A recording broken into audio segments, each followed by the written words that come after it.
surveillés ont manifesté ce matin. Un mouvement qui fait suite à l'agression de 4 de leurs collègues par un détenu mercredi dernier.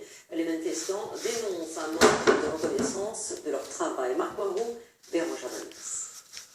Ils brûlent l'effigie de leur profession car ils ont le sentiment qu'elle est à jeter pour leur direction.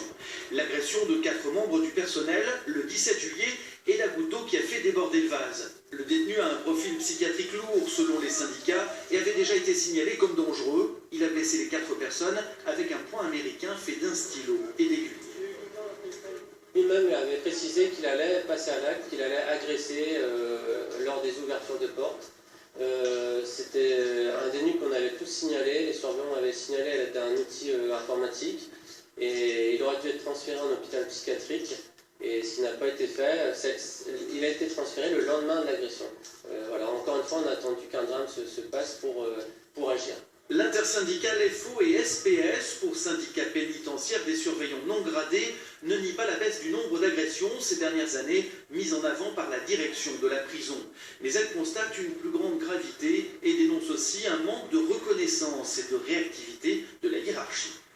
La lenteur et aussi l'écoute des surveillants qui sont sur le terrain tous les jours.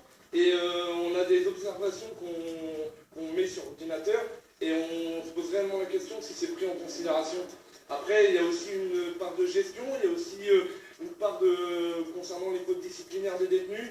Quartier disciplinaire en 2e division qui est vide, quartier disciplinaire en 1re division qui est presque vide. Ça fait un certain temps qu'on n'a pas connu ça. Et c'est pas parce qu'il y a moins de codes disciplinaires, c'est essentiellement parce que les sanctions sont plus légères, on va dire. Pour la directrice, jointe par téléphone, il n'y a pas eu de manquement. Un débriefing psychologique a été mis en place pour le personnel agressé. Le détenu a été signalé aux services médicaux dès le lendemain.